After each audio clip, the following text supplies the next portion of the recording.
Check this.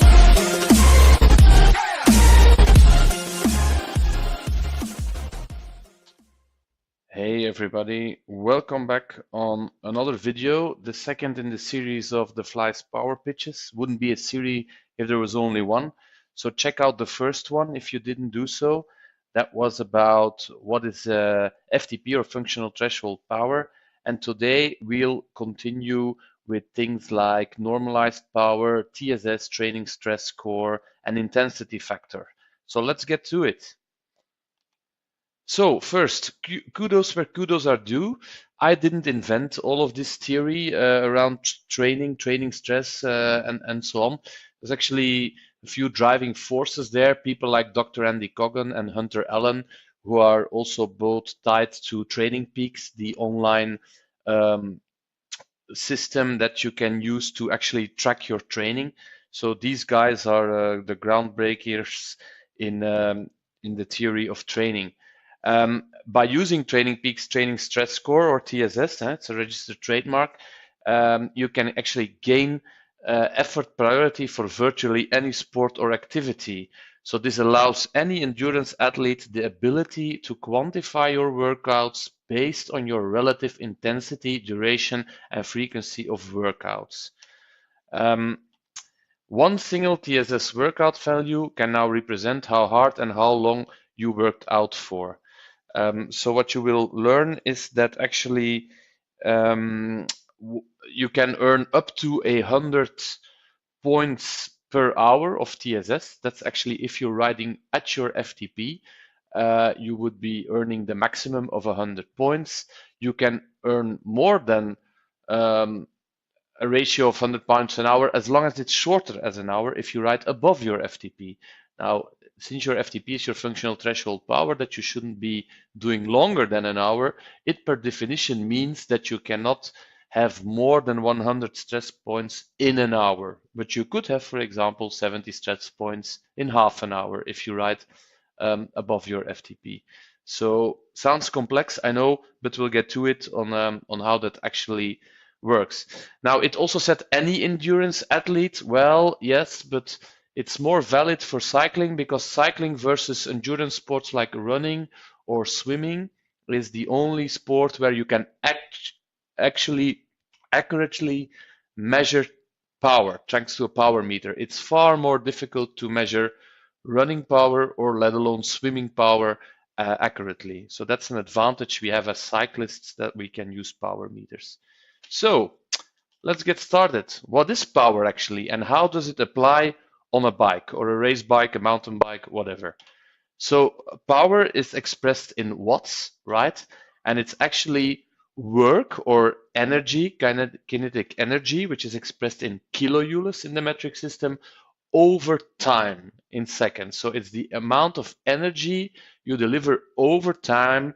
This is power. It's the same power in watts than you use to power your computer or your television or your microwave. It's just applied in different ways. And in the case of a bike, it's actually what we're talking about is the power you put on the pedals, on the crank. So you push down on the pedals, and that's how you generate power, right? So power on the pedal, how do you do that? Well, actually, you as a human, as a rider, you generate the power. But we humans, although we have fantastic bodies and are fantastic machines, we're also quite inefficient because the power we go put on our pedals is actually the power we do as riders multiplied by our efficiency as a rider. And we'll come down to how efficient we are. So if we would be 100% efficient, the power to the pedals would be the same power we generate by eating food, burning the food, and that's how we generate our energy as a human, right? So if we would be 100% efficient and we burn for 500 watts of food, we would be putting 500 watts on the pedals. Unfortunately, it doesn't work like that. So power on the pedals can actually be measured very accurately on a power meter. So why is that? Because the power that you put on your pedals is the torque, which can be measured by the power meter. So the amount of impulse or torque you apply to the axis times your cadence. So the faster you pedal, the more power you will do, and you can also push harder on the pedals to have more torque. And this is how you come to your pedaling power, which by these devices, cycling power meters, can be measured with a consistency or an accuracy, I should say, of up to 1%, which is quite accurate, right? Now, and so the work and the energy on your pedals is actually the power you put on your pedals during a given time times your ride time. So if you've done 200 watts for 1,000 seconds, you have done 200,000 joules of energy, or 200 kilojoule on the pedals. And that's the work you do, that's the effort you've done, the energy you've burned in an inefficient way to put it on the pedals. So the efficiency of the rider. So what's that about? So the efficiency of the rider is actually 20 to 25%. So there has been a lot of scientific investigation that shows that the human machine is actually quite inefficient in burning food energy and turning it into cycling energy. So even if you're Chris Froome or Vincenzo Nibali or the Fly and A-MAMIL or your 90-year-old grandmother, they all, of course, have different power potential to put on the pedals, but everybody is just as inefficient as everybody else. So meaning even Chris Froome will most probably not be more efficient than 25% in burning the energy he gets into food and converting that in applicable energy on the pedals. So in that sense, we're all pros, right? So that's actually the good news. So the problem is it's very difficult to measure accurately, and that's why many of the cycling tools, the cycling systems, the online training tracker systems all use a certain assumption, which is almost always between 20 to 25%. If we now look at the link between calories and joules, so this is again the metric system. Calorie is actually a pre-metric system unit of energy, and a calorie is 4.8 joules, or a kilocalorie is 4.8 kilojoules. So that actually means if you take the assumption, which actually many tools do, that you are, as a human, 20.8% efficient. Where does that number come from? It comes from 1 dividing by 4.8. You actually have 20.8%. If you do that, then we have the coincidence that your calories burned are the same as your energies on your pedal, with that difference that the calories burned you will express in kilocalories and the work on your pedals in kilojoules.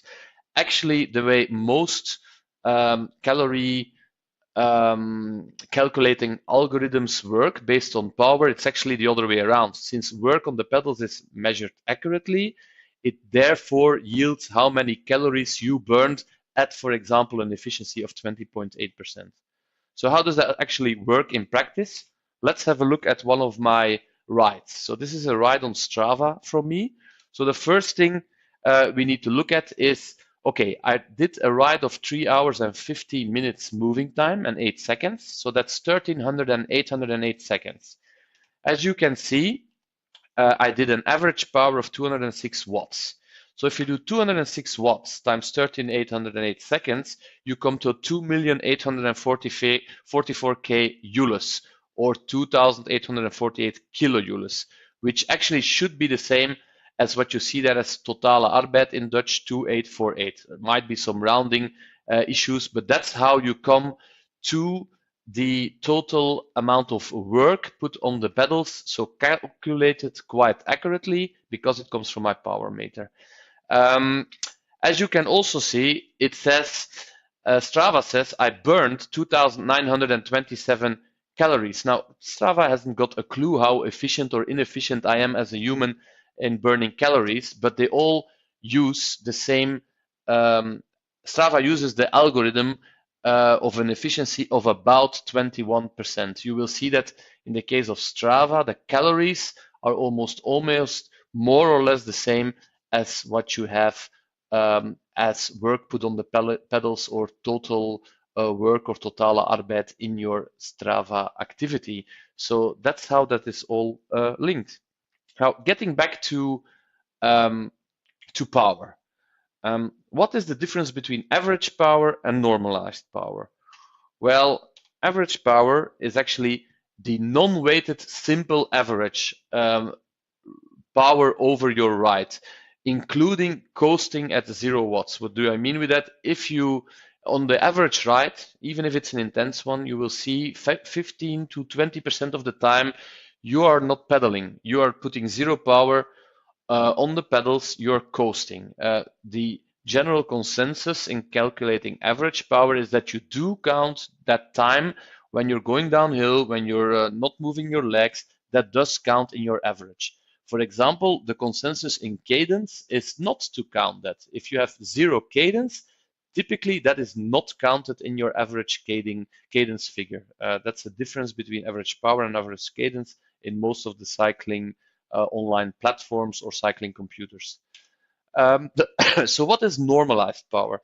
Well, normalized power is actually a bit different. Normalized power, or the abbreviation NP, is the weighted power that takes into account psychological cost and variability. What do we mean with that? Well, it's actually an estimate of the power that you could have maintained, the average power that you could have maintained for the same cost if your power had been perfectly constant, such as on an ergometer or a smart trainer, instead of variable power output. And it's used to calculate TSS. What do I mean with that? It's actually, if you think about the following example, if you ride for 1 hour, and I would have to say to you, your average has to be 200 watt. If you ride that average and you ride 200 watt for an hour, you have a 200 watt average. That's kind of obvious. But I could also say, well, what if you ride half an hour at 100 watts and half an hour at 300 watts? That's also 200 average, right? Most of us would agree that it's actually far more difficult. The 100 power is easy, but the 300 watt, you might not even be able to do that. So in that sense, variability of power is a strain on the human body. And what normalized power tends to do with a quadratic algorithm is to say like, okay, variability actually augments the normalized power. So in the case of the example here of 200 watts for an hour, your normalist power would also be 200 watts. In the case of 100 watts for half an hour, 300 watts for the second half hour, that's a 200 watt average power, but normalized power would probably be 230, 240, to 50 watts, depending, I don't know the exact inner workings of the algorithms, but for sure it will be higher than 200 watts. And that is because normalized power would assume that this is an equivalent effort as if you would have ridden at 230 watts in this example. So now that we know what normalized power is, it's very important to see how you will use it to calculate your training load. So before we go to training load or training stress score, what is intensity factor? That's another important one that you might have heard already before. Well, intensity factor is actually the normalized power of your ride averaged over your ride divided by your FTP. So here it's again important that you have an accurate functional threshold power that you can do by an FTP field test, for example, as I have described in one of my other videos. So in my case, for example, my FTP is around 310, 320 watts. If I would do a normalized power ride of, let's say, 160 watts normalized, I would have done a light training at 50% intensity, 160 watts normalized divided by 320 FTP. If, however, I do a short 10-minute effort of, let's say, 400 watts, if I could even do that, I don't even know, and then I would divide 400 by 320, I have above 100% intensity factor, which in theory is only possible for rides under an hour. Because if I could do an intensity factor of more than 100% for more than an hour, it would mean I would have ridden a normalized power of higher than my FTP for an hour, which would mean per definition my FTP is higher, because FTP is the power defined that you can do for an hour without collapsing, although we do it in 20-minute tests as a way to to do an approximation, because a full hour test is typically too heavy, as I explained in one of my other videos. So that's intensity factor. And you calculate it for any workout or part of a workout, and it's the ratio of the normalized power to the rider's FTP. It gives the user a relative intensity in relation to your threshold power. So this is really an indication of how hard was your overall ride. So how does it now all tie together? How does intensity factor FTP come together in giving you an estimation of your training stress load, or your TSS? So TSS is actually a composite number that takes into account the duration and the intensity of your workout to arrive at a single estimate of the overall training load and psychological stress created by that training session. So you actually earn training stress points. If you ride 1 hour at FTP, you have an intensity, so a normalized power, which is your FTP. You have an intensity of 100%, and then you're earning the maximum training stress points per hour, which is 100. Now, typically, you will not do 100 stress points per hour. You will always do less. An easy ride is probably 60 TSS an hour, 50.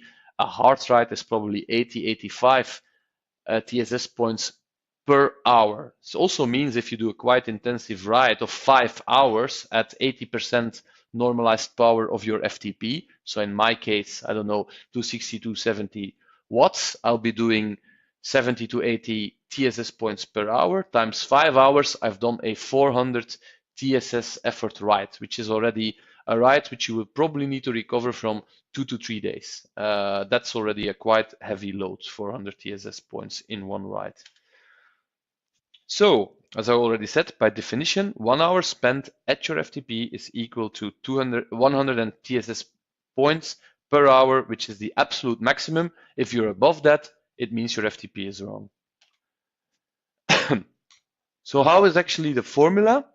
The formula is the seconds in your ride, or the duration of your effort, times your normalized power for that duration of that effort, times your intensity factor from 0 to 100%, divided by your FTP, and this then times 3,600 for the seconds in the hours, times 100 for the points.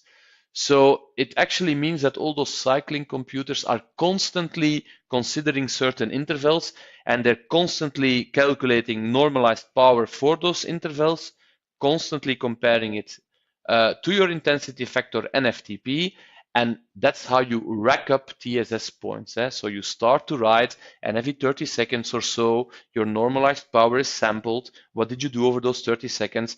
And your training stress points for those 30 seconds or 10 seconds or whatever the interval is that your cycling computer uses to calculate constantly your stress score, and you're racking up points. So that's how TSS works. And remember, 60 is probably 60 points an hour is an easy ride. 80, 85 is already a quite hard ride. And then if you Google a bit, you will see recovery recommendations for a 200 TSS ride, a 300 points TSS ride, a 500 points TSS ride. It will. This is how your stress will build up over time. And we'll come to that in one of the other videos where I talk about the relationship between training stress score and the performance management chart. Okay, that will be the next video. So the next power pitch will be how chronic and acute TSS, so chronic is what you accumulate typically over 42 days as a sampling period, versus acute stress is the training stress load that you accumulate on your rides on the last 7 days. This is the stuff that goes into your PMC, your performance management chart, which contains things like form, fitness, and fatigue, and we'll go into that one on the next video. So keep on riding, keep on training. It's a long explanation this time, but I hope it was useful for you, and that again your understanding on cycling and power metrics and how to measure your training stress score has augmented. Thanks, and see you on the next one. Bye bye.